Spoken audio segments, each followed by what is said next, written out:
Olá, eu sou a Amanda Costa, faço parte do time de psicologia aqui da 3778, né? E hoje eu tô aqui para conversar com você um pouquinho sobre saúde mental, alimentação e estética. Quero trazer uma perspectiva de como que isso impacta ali na nossa saúde mental, como que a gente pode estar melhorando isso não só para a gente, mas também para as pessoas que a gente tem um atendimento e faz esse cuidado, né? Então, vamos lá conversar um pouquinho sobre isso. A primeira reflexão que eu trago aqui é em algum momento os teus hábitos alimentares já foi uma fonte de sofrimento na sua vida? Reflete por aí, para pensar, né? Se em algum momento você teve que perder peso ou ganhar peso, isso impactou ali na sua vida, você começou a sofrer, começou a ficar pensando, meu Deus, né, como isso é sofrido, porque eu tenho que passar por isso, porque isso está acontecendo comigo, eu não consigo, eu sou um fracasso e tudo mais.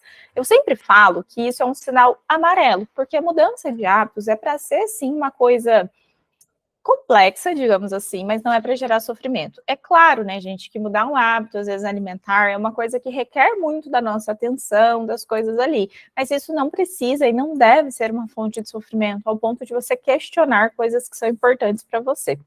Pois é a primeira proposta aqui para você já refletir por aí. E como que a gente pode abordar um pouco disso, sim, com as pessoas que a gente faz esse cuidado ali, né, aqui na 3778? Acho que a primeira coisa é a gente ter o tato de jamais julgar, né? A gente não tem que julgar se a alimentação da pessoa é certo, errado, é isso e aquilo. Quando a gente vai pela investigação de por que você faz isso, por que você come aquilo, por que você se sente assim, isso vai trazendo mais a perspectiva e a função daquele comportamento na vida da pessoa. Porque às vezes, ela se alimentar de determinada forma é um sinal de que as coisas também não estão indo bem na vida dela. Então, acho que a gente tem que ter esse tato, esse cuidado, e a gente precisa trazer um pouquinho disso no cuidado, né? De que essa mudança de hábitos, ela não precisa e não deve ser uma fonte de sofrimento.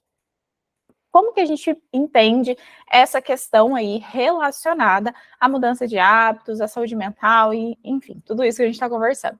Primeira coisa que eu quero deixar aqui para você é a cultura da dieta. O que é a cultura da dieta? A cultura da dieta é uma cultura que a gente está inserido naturalmente, uma cultura da nossa sociedade, no qual o ideal de beleza é muito vangloriado, então a gente tem aí, né, um padrão estético extremamente inalcançável que está sempre mudando, inclusive. E aí, a partir desse padrão estético, as pessoas elas acabam não gostando e demonizando alguns tipos de corpos. Isso faz com que a gente tenha que passar por processos extremamente restritivos na alimentação para alcançar determinado corpo. Faz aí a reflexão, né? Não sei se você era da época, nem se você vai se lembrar, mas ali nos anos 2000 a gente teve um boom muito grande de revistas, Gisele Bündchen, mulheres super magras, calça de cintura baixa e tudo mais. Isso era, tipo assim, vangloriado. E foi na mesma época que surgiram várias dietas, dieta da maçã, dieta de não sei o quê, dieta do ovo, dieta da USP, dieta de todos os tipos. Dietas sem comprovação científica nenhuma e dietas, muitas vezes, que levavam as pessoas a um processo de adoecimento. Então, eu restringo tudo que eu estou comendo, eu não aprendo a me relacionar com esses alimentos, eu começo a comer uma coisa que é super restritiva, às vezes é, sei lá, ovo, tapioca, café preto, corta açúcar, corta isso, uma coisa super restritiva, e isso vai me gerando muito sofrimento, né? Isso vai me gerando ali uma ansiedade, uma angústia, pode gerar descontroles alimentares, então se está muito restrito, é natural que você deseje cada vez mais aqueles alimentos que estão proibidos daquela alimentação. Isso é super importante que a gente analise não só na gente, mas nas pessoas que a gente está fazendo esse cuidado, porque nenhuma mudança de hábito, mesmo que você queira perder peso, precisa ser a base de um sofrimento. A gente pode ir fazendo ajustes graduais, se adequando àquilo, mudando o comportamento e se habituando, né? Na cultura da dieta também, a gente tem muito aquela dicotomia alimentar, do que é certo e o que é errado. Quem nunca viu as pessoas falando que o ovo ele era ruim, que ele fazia isso, ele fazia aquilo, e depois agora o ovo é maravilhoso. Agora ruim é o glúten, porque o glúten é não sei o que, nananã, nananã. A gente precisa entender que estratégias alimentares, elas precisam ser individualizadas. Então, às vezes, o que faz bem para um não faz tão bem para o outro. O que às vezes vai ser bom na rotina de um, não vai ser na rotina de outro, e é isso que a gente tem que fazer, individualizar. Mas como a gente vive numa cultura de dieta muito forte, as pessoas elas querem fazer aquilo que a pessoa está fazendo, porque é o que dá resultado, né? Porque lá nas redes sociais, o que a gente vê a blogueira fazer, é o que dá resultado, eu também quero ter aquele corpo e tudo mais. Só que a gente também tem que fazer esse recorte de que o corpo da blogueira X, ele muito provavelmente só é daquela forma porque ela tem toda uma estratégia por trás, uma equipe, ela trabalha com isso, o corpo dela é super importante no trabalho e tudo mais. E a gente tem que se questionar, será que o custo de manutenção desse corpo é para mim? É para minha vida? Será que é uma coisa que eu realmente quero? Então, a importância da gente poder entender um pouco disso, da gente buscar mudar, né, essas questões e a gente também trazer um pouco desse cuidado para a nossa vida, para essas reflexões pessoais, mas também para as pessoas que a gente cuida, porque é importante que a gente identifique se o que gera sofrimento nessa pessoa não é justamente essa dicotomia de certo e errado, tentar se encaixar numa coisa que às vezes não é para ela, não é para o estilo de vida dela, ela tá ali se matando e sofrendo por conta disso. Acho que isso traz uma reflexão super importante para a gente estar pensando um pouquinho, né? Um outro ponto. Mudar hábitos alimentares para hábitos mais saudáveis não deve ser uma fonte de sofrimento. Se a gente fica constantemente pensando que está errando na alimentação, que está fazendo pouco, quando come algo fora do que é certo e é tomado por culpa, fica de olho. A culpa na alimentação, ela vem muito dessas regras externas, desse certo, errado, do que eu devo ou não comer. E às vezes isso gera uma ansiedade para a pessoa, uma ansiedade muito grande, assim, né? De você, ai, comi um pedaço de pizza, meu Deus, e agora eu vou engordar, o que vai acontecer comigo? Ou se não, outra coisa que também acontece muito, ai, já comi um pedaço de pizza mesmo, agora, chutar o balde, segunda-feira eu volto e tudo mais. Isso não é um hábito alimentar, porque você fica chutando o balde nos finais de semana, você não consegue manter constância. Se você não mantém constância, você também não vai atingir alguns objetivos. A gente precisa aprender a chegar no meio do caminho, no equilíbrio. E é isso que a gente também precisa ajudar as pessoas que estão passando por isso a fazer. E como que a gente pode trazer um pouco dessa racionalização dessa culpa de uma maneira mais tranquila? A gente pode ir mostrando muito através da descoberta guiada, do autoconhecimento, que às vezes aquele paciente ou a gente mesmo está tentando se encaixar numa coisa que não é para a gente naquele momento da vida. Vamos supor que você está trabalhando, tem uma rotina bem puxada, tem filho, casa, isso e aquilo. Será que é para você fazer uma dieta super restrita, que a blogueira faz e não sei o quê, treinar 2 vezes ao dia? Será que isso cabe na sua rotina hoje? Porque um corpo do tipo, sei lá, né, Gisele Bündchen, ele tem um custo de manutenção. O que é um custo de manutenção? A mesma coisa que um carro tem um custo de manutenção, sabe? A pessoa tem aquele corpo porque ela faz determinados comportamentos que mantém aquele corpo daquela forma. E para a gente atingir resultados parecidos e não iguais, porque somos diferentes, temos biotipos diferentes, a gente vai precisar ter comportamentos muito parecidos. Só que às vezes esses comportamentos parecidos, eles não cabem na nossa vida, na nossa rotina, no nosso estilo de vida. Então, é muito importante que a gente se faça esse questionamento, que a gente desconstrua mitos alimentares de que açúcar vicia, o glúten é inflamatório e coisas do tipo, que a gente analise sempre o individual, né? Como que isso se encaixa no meu individual? Como que isso é para mim? Como que isso é para o meu paciente? Eu acho que isso vai trazendo cada vez mais essa capacidade de construir regras alimentares que fazem sentido para a gente, porque veio do autoconhecimento, né? E isso é uma coisa que é construída, é uma habilidade mental. A gente trabalha ferramentas para construir essa habilidade. A alimentação não deve ser saudável só no prato, ela também precisa ser saudável para a sua mente. Eu amo essa frase porque ela é um resumo, é um sintetizado daquilo que eu estou trazendo, né? De que o saudável no prato, de comer arroz, feijão, um monte de salada, um monte de legumes, às vezes não é o saudável para a cabeça. E às vezes isso gera um sofrimento, uma ansiedade, uma coisa muito significativa. E a gente precisa olhar para isso, a gente precisa entender que às vezes a gente vai precisar flexibilizar, vai precisar fazer de maneiras diferentes, que sim, a gente precisa de nutrientes, mas não é o sofrimento, né? Às vezes, sei lá, você tem aniversário da sua família aí, e aí você chega com a sua marmita de arroz, feijão, carne, porque você não pode comer outra coisa, porque você está de dieta. Será que isso é saudável para você? Né? Você olha todo mundo comendo e você aqui, comendo sua marmita. Você morre de vontade dessas coisas que você está vendo. Isso realmente está sendo saudável para a tua cabeça? Isso contribui para uma relação muito ruim com a comida, de que a gente não pode viver momentos especiais. O Brasil é uma cultura tem uma relação fortíssima de sentimentos, de festividade com alimentos. Então, imagina, eu tenho certeza que você tem algum alimento assim que te lembra um momento especial, uma pessoa que você ama, sabe? Aquele finzinho de tarde na casa de vó, bolinho, café e tudo mais. Isso é uma memória afetiva sobre o alimento. Imagina você se privar de um momento que pode ser super importante para você, com a tua família, no final de tarde, porque você está fazendo uma dieta. E aqui eu estou falando de se privar de uma maneira que você esteja sofrendo por conta disso. É diferente se você, sei lá, toda sexta-feira é dia de café com bolo na casa da minha avó. Só que como toda sexta-feira é café com bolo, eu já tô meio enjoada daquele bolo, talvez eu precise ter consciência disso. Será que esse alimento faz sentido para mim hoje ou não? Ah, hoje eu não tô tão afim. Tudo bem eu trocar por uma salada de fruta, tudo bem eu comer o meu iogurte. Essa troca, ela tem que ser genuína, ela tem que ser natural, ela tem que ser a partir do autoconhecimento, ela tem que ser a partir da construção de mentalidade, e não do externo, do não posso, estou de dieta, porque aí você vai lá, resiste a isso, não come, mas aí depois você chega em casa, você abre tudo que vê pela frente, come várias coisas, se descontrola, se sente mal, se sente culpada. Será que isso realmente foi saudável para a tua cabeça? Será que você realmente consegue manter isso para o resto da sua vida? A gente cortar alimentos não é o mesmo que a gente aprender a se relacionar com eles. Nunca vai deixar de existir bolo, pizza, chocolate, essas coisas gostosas, super palatáveis, que eu também gosto.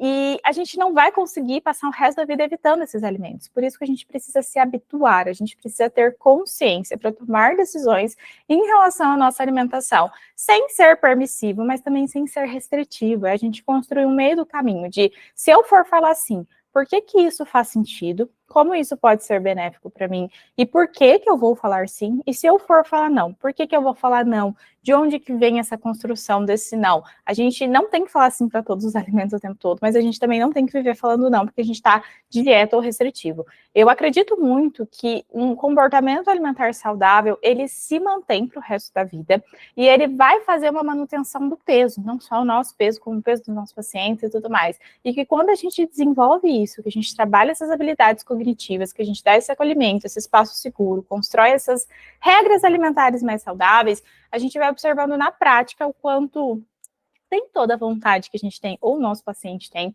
né, é uma vontade genuína. Às vezes eu só tô com vontade de comer chocolate porque eu acredito que eu não posso comer chocolate. Então a gente precisa ir entendendo e trabalhando um pouco disso, né?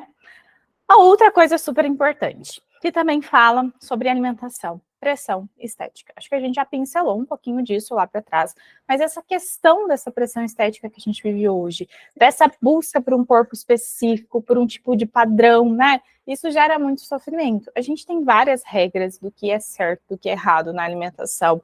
No corpo também a gente tem, né? Ah, é porque você ser assim é errado. Ah, porque você ser assim, você é certa. E aí a gente vai buscando muitas coisas através disso. Além disso, uma outra coisa muito importante é a sensação de que a gente nunca é o suficiente. Eu faço, mas nunca é o suficiente. Parece que eu tenho que fazer ainda mais. Parece que tudo que eu estou fazendo é pouco, né? E essa sensação de insuficiência, ela vai gerando ali muitos comportamentos disfuncionais, porque se tudo que eu faço é pouco, eu vou ficar tentando a todo custo fazer mais e mais, só que às vezes esse mais não vai caber na minha vida, não vai caber na minha rotina, no meu estilo de vida, né? Um fator central para muitos transtornos alimentares é a busca sem fim por uma magreza inalcançável. Hoje em dia, dentro da psicologia, a gente não entende que existe uma coisa causadora de um transtorno, né? Então, não é a busca por emagrecimento que causa um transtorno alimentar. É um conjunto de fatores que tem isso somado que desenvolve ali um transtorno. Mas sempre tem no transtorno de compulsão alimentar, transtorno de anorexia, transtorno de bulimia. O fator central é um corpo específico. Eu comecei porque eu estava tentando emagrecer, alcançar um corpo, fazer uma dieta e tudo mais. Por isso que eu falo, alimentação, gente, é uma coisa muito sobre o externo também, né? Estética é muito sobre o externo. Às vezes a gente quer fazer um comentário, nossa, como você engordou, senão, nossa, como você emagreceu, tá linda. E a gente não deveria fazer esse tipo de comentário sobre os outros. Por quê? Porque a gente não sabe o que a gente está reforçando. Às vezes você vai falar para a pessoa que ela tá linda, ela emagreceu e ela tá doente. Ela tá tendo comportamentos extremamente disfuncionais com a comida e ela tá tentando mudar isso. Você acabou de reforçar uma série de coisas que ela vem tentando enfrentar, de que não é bom, não é saudável, não é benéfico para ela. Percebe o quanto a gente precisa ter esse tato de não julgar corpo, não julgar prato, né? Ficar olhando ali, ai, você vai comer hambúrguer hoje, mas hoje é segunda-feira, não sei o quê. A pessoa sabe da vida dela, ela sabe o que é certo e o que é errado para ela, ela tá consciente daquela escolha. Não cabe a gente julgar em relação a isso, né? Quando a gente dá esse valor moral pro corpo do outro, pro prato do outro, a gente tá mexendo num lugar muito difícil, num lugar muito escuro, digamos assim, né, que a gente não sabe o que tem por trás, porque a maioria das pessoas que tem uma questão com a alimentação, elas não saem falando isso. Quando tem uma questão com o corpo, elas não saem falando isso. Ah, é porque eu sofro muito com o meu corpo. E é por isso que a gente tem que ter muito esse cuidado, que a gente tem que ter esse tato, enquanto profissional, né, não ficar reparando, olhando, falando sobre o corpo, coisas do tipo. A gente precisa desviar para outras coisas, trabalhar outras coisas e tudo mais, porque isso acaba afetando muito diversos comportamentos que as pessoas têm em relação à alimentação. Outra coisa importante, né? Sempre se perguntar qual o motivo que eu quero alcançar isso? Isso faz sentido para a minha vida nesse momento? E qual o custo de manter isso, né? Qual é essa ideia do motivo? Porque às vezes a gente só quer alcançar uma coisa porque a gente viu na rede social, porque alguém falou que era certo. A gente precisa trazer para o autoconhecimento. Por que chegar nesse objetivo estético faz sentido para mim? Como que isso está associado à pessoa que eu quero ser, o que eu quero construir, o que é importante para mim? É aí que mora, né, uma virada de chave bem significativa de buscar uma coisa porque faz sentido, está associado aos nossos valores de vida, a pessoa que a gente é, de buscar uma coisa porque me disseram que é certo. Quando a gente muda porque realmente faz sentido, é um processo de mudança, a gente constrói esse caminho, a gente vai aos poucos em relação a isso, e a gente tende a aproveitar, viver, curtir muito mais, né? Quando a gente faz por uma regra externa, a gente faz por fazer. Faz de qualquer jeito, faz porque está sendo obrigado, ou faz a troco de um sofrimento. E o pior disso é a falta de constância, porque se eu estou fazendo uma dieta restritiva somente para perder peso, quando eu perder peso, eu vou voltar a ter um comportamento alimentar disfuncional que vai me levar a ganhar o peso todo de volta, ou seja, eu não mudei hábitos, eu não refiz a minha vida, eu só mascarei um problema momentaneamente. E principalmente fazendo um recorte para mulheres, é muito significativo quanto isso é real, né? Você tá ali seguindo a dieta, de repente você emagreceu, ufa, vou comer um pouquinho mais as coisas que eu gosto, tudo mais, ganhou peso, volta para dieta. E assim fica num ciclo infinito. A gente nunca sente que a gente está construindo alguma coisa, né? E essa falta do senso de construção acaba prejudicando muito, muito, porque a gente acaba adoecendo nesse processo. Então, esse questionamento, essa autorreflexão, esse processo de identificação, de consciência mesmo, ele é super importante dentro dessas questões alimentares, estéticas e tudo mais. E aqui eu deixo uma referência, uma indicação, na verdade, de um livro, que é o da Naomi Wolf, O Mito da Beleza. Ele fala um pouquinho sobre essa pressão estética, o poder dessa pressão estética vai exercendo ali sobre a gente. Porque é um fato que a indústria do emagrecimento, da estética, ela é bilionária. E ela cresce cada vez mais, justamente porque ela se alimenta da insatisfação. Quanto mais insatisfeita a gente está, mais a gente vai adquirindo 1 milhão de produtos. Uma hora eu pago um curso ali, depois eu compro uma estratégia de estética aqui, assim eu vou indo comprando, e eu nunca me sinto satisfeita ou suficiente. Então, por isso que vale essa reflexão interna de como que isso me afeta, por que eu estou buscando isso? Não existe certo ou errado, existe o porquê eu estou fazendo determinada coisa. E isso volta muito às nossas perguntas de autoconhecimento, desse processo de mudança ser pautado muito por algo construtivo, por algo que realmente tenha sentido. Então, eu quero que você, ao longo do que a gente está conversando, do que eu estou abordando aqui, né, pare para pensar um pouquinho sobre como que você já esteve em alguns momentos sofrendo por conta disso, o quanto às vezes você deixou de participar de momentos importantes porque você estava fazendo uma dieta, ou deixou de sair de casa porque você estava gorda e não queria colocar nenhuma roupa porque não queria que ninguém visse. Isso pode parecer uma bobeira, mas isso repetidamente gera sim um sofrimento. Gera sim um ponto de, opa, eu preciso olhar para isso, né? Preciso buscar ajuda, eu preciso ajudar o meu paciente em relação a isso. Porque às vezes o centro de um sofrimento de uma pessoa, né, uma ansiedade, uma depressão, também pode estar muito relacionada a essa questão de, eu não estou conseguindo alcançar minha meta, eu não consigo emagrecer, eu não consigo isso, eu não consigo aquilo. E no mundo onde tudo é imediatista, tudo é para ontem, né? Eu quero emagrecer, mas eu quero emagrecer 10 quilos em 2 semanas. Eu quero fazer exercício físico, mas eu quero ficar 2 semanas na academia e já deu o resultado. Não é assim que funciona. O nosso corpo, ele leva um tempo de construção para as coisas. A nossa cabeça leva um tempo de adaptação para as coisas. Imagina se tudo fosse assim. A gente vive muito nessa sociedade imediatista, que tudo é muito rápido, tudo é muito resolvido, tudo é muito isso, tudo é muito aquilo. E isso acaba gerando vários prejuízos, né? Então, a gente refletir sobre isso, entender o que pauta as nossas decisões, a gente saber trabalhar isso ali com os nossos pacientes, a gente buscar, né, entender e também fazer esse processo de construção cada vez mais pautado no autoconhecimento, na compaixão e menos em regras externas, é super interessante. Quando a gente vai fazendo esse movimento, a gente também vai desconstruindo várias coisas, né? Então, o comportamento alimentar, ele é uma área que eu sou completamente apaixonada, sou especializada na área, mas ele diz muito exatamente sobre isso, sobre a gente ter uma construção de hábitos que são saudáveis, são bons, mas que são vinculados com coisas importantes para a gente, não pautados por cultura da dieta, pressão estética ou qualquer coisa do tipo. É claro que a gente sempre vai responder de alguma forma a isso, porque nós somos seres que, né, nós trocamos com o ambiente, né? Então nós estamos em troca ali constante com o ambiente, mas a gente pode silenciar um pouquinho essa voz externa, ouvir essa voz interna e trabalhando isso. E com os nossos pacientes, a gente pode ensinar eles justamente a fazer esse processo através do questionamento, através das reflexões, através das trocas, né? Isso vai enriquecendo cada vez mais. A alimentação, ela é para ser gostosa, para ser prazerosa. Comer um chocolate não deve vir acompanhado de culpa, assim como comer salada não tem que ser por obrigação. A gente pode, deve tornar isso prazeroso, né? A gente deve fazer disso uma coisa que, tipo, nossa, que sim, eu gosto, isso é bom para mim, é bacana, isso está associado com coisas que são importantes para mim. Isso tudo faz muita diferença mesmo. Então é isso que eu quero deixar aqui hoje. Eu espero que esse momento tenha feito sentido, que você consiga tirar várias reflexões a partir do que eu fui falando aqui, que você já pense aí, né, com seus pacientes, com as pessoas que você acompanha, talvez você lembrou de alguém específico, já mais ou menos o que você vai trabalhar, o que você vai falar, e vai tentando fazer parte dessas pessoas que desconstroem um pouco dessa cultura de dieta, dessa questão de pressão estética, e vai ensinando um caminho mais leve para essa mudança de hábitos, porque a gente sabe, né, que cada vez mais no mundo as pessoas estão ficando obesas, isso compromete a saúde e tudo mais, só que não adianta nada essa regra vindo externo, tipo, você tem que fazer isso. A pessoa, ela precisa desenvolver isso com ela, de por que isso é importante para mim, senão aquilo vai ser só por um tempo, depois vai voltar ao que era, e aí não vai adiantar muita coisa, tá bom?